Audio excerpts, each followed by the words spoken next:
بسم اللہ الرحمن الرحیم۔ ہمارے ہاں صرف عام آدمی بے بس نظر نہیں آتا بلکہ بعض اوقات ریاست بھی بے بس نظر آتی ہے۔ اب ریاست کیسے بے بس ہے، یہ تفصیل جاننے کے لیے جب ہم ملک کے حالات کا بغور جائزہ لیتے ہیں تو سب سے پہلی بات تو یہی سامنے آتی ہے کہ یہاں قانون کی حکمرانی نہیں ہے، جس کی وجہ سے ایک عام آدمی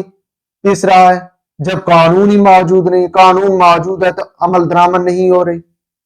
لیکن اس سب سے بڑھ کر ایک اور بات ہے، اور وہ بات یہ ہے کہ ہمارے ہاں سیاستدان عام آدمی کے ساتھ دھوکہ کرتا ہے۔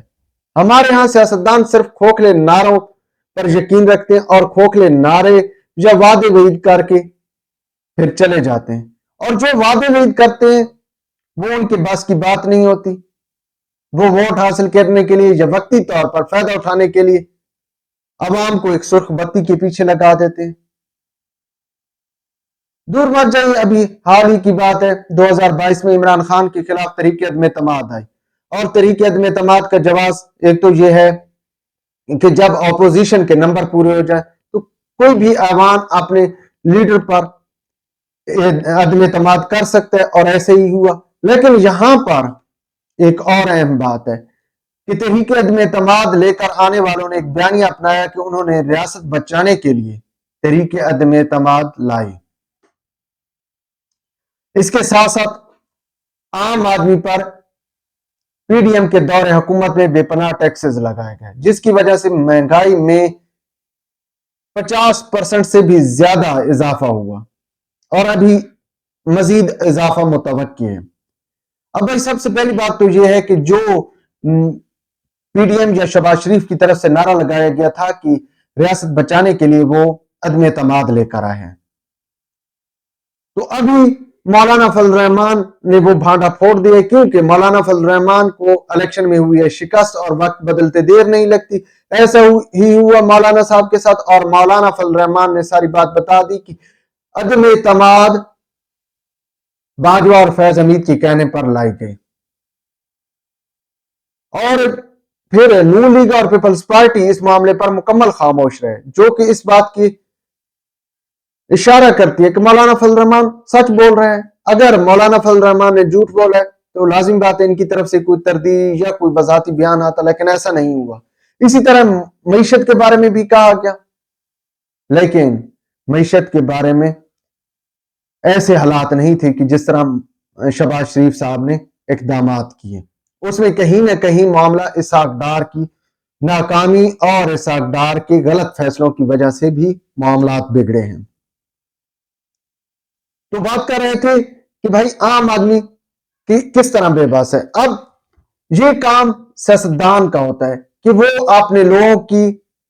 بہتری کے لیے کام کرے، کوئی پلان لے کر چلے، لیکن ہمارے ہاں سیاستدان پلان نہیں لے کر چلتے، وہ صرف اور صرف کھوکھلے نعروں پر یقین رکھتے ہیں، اور بعض اوقات تو یہ پوزیشن بن جاتی ہے کہ جیسے کہ وطن عزیز میں عام آدمی کو حق حکمرانی حاصل نہیں ہے، آئین کے مطابق حق حکمرانی حاصل ہے، لیکن جو کچھ 2018 میں ہوا، پھر اب جو کچھ ہوا ہے، تو یہی کہا جا سکتا ہے کہ عام آدمی کو حق حکمرانی حاصل نہیں ہے۔ لیکن یہ ساری باتیں اس لیے سیاستدانوں کو گرد گھومتے ہیں کہ کیونکہ سیاستدان ہی نے کسی سوسائٹی کو، کسی ملک کو آگے لے کر چلنا ہوتا ہے، لیکن سیاستدان عوام پر ڈیپینڈ کرنے کی بجائے وہ کہیں اور جا کر ڈیپینڈ کرتے ہیں، کیونکہ انہیں معلوم ہے کہ وہ ایک طرف ڈیپینڈ کریں گے تو ان کو پلیٹ میں حکمرانی رکھ کر مل جائے گی، عوام کی خدمت کرنے کی کیا ضرورت ہے۔ تو یہ معاملہ جب اپر لیول تک جاتا ہے، یعنی کہ ریاست تک، جب عام آدمی کے حالات سیٹ نہیں ہوں گے، عام آدمی محفوظ نہیں ہوگا، تو لازم بات ہے ریاست بھی محفوظ نہیں ہوگی۔ اور بعض اوقات یہ پوزیشن ہمیں دیکھنے کو ملتی ہے کہ ریاست پر غنڈے حملہ کر رہے ہیں۔ ابھی حال ہی میں 9 مئی کے واقعہ ہوا، 9 مئی کے واقعے میں ملوث کتنے مجرموں کو سزا ہوئی، حالانکہ اس وقت پاکستان کی بڑی سیاسی جماعتیں ایوان کا حصہ تھیں۔ اور افسوس کے ساتھ کہنا پڑتا ہے کہ نگران سیٹ اپ کے دور میں آ کر ایک کمیٹی بنائی گئی جو کہ اس بات کا تعین کرے گی کہ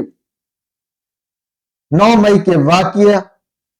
کس شخص کی ایما پر کیا گیا، اس کے پس پردہ کون شخص تھا۔ ابھی تک نااہلی اور غفلت کا اندازہ لگائیے کہ اس شخص کو اس ماسٹر مائنڈ تک بھی نہیں پہنچا گیا۔ وجہ کیا ہے؟ اور پھر یہاں پر نہیں، بعض اوقات ہم دیکھتے ہیں کہ تشدد پسند رویوں کے سامنے بھی ہمیں ریاست بے بس نظر آتی ہے، اور اس کی بھی جو مین وجہ ہے وہ صرف اور صرف سیاستدان ہے، کیونکہ سیاستدان خود نہیں چاہتے کہ ملک کے اندر سیاسی عمل کا آغاز ہو یا سیاسی بحث و مباحثہ کا آغاز ہو۔ لازمی بات ہے اگر سیاسی بحث و مباحثے کا آغاز ہوگا تو لوگ سوال کرنے لگ جائیں گے، جبکہ ان سیاستدانوں کے پاس سوالوں کا جواب ہی نہیں ہے۔